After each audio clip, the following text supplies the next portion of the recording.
तो दही नहीं है।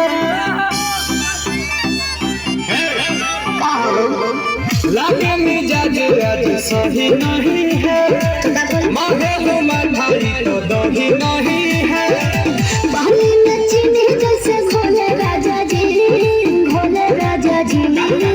पानी में चीनी जैसे घोले राजा जी, घोले राजा जी। कमरिया गोले गोले, कमरिया गोले गोले, कमरिया गोले गोले गोले गोले गोले राजा जी। कमरिया गोले गोले गोले गोले गोले राजा जी। कमरिया गोले गोले गोले गोले गोले रानी जी। कमरिया गोले गोले गोले गोले गोले रानी जी।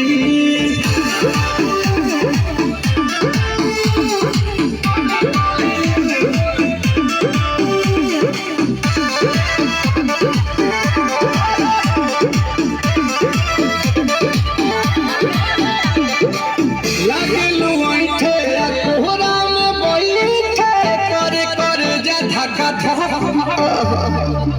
कहेलू झूठे की जाला उठे होखेला हमारा कसम।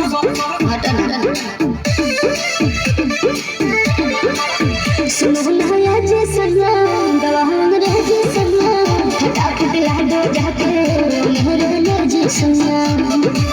बाहर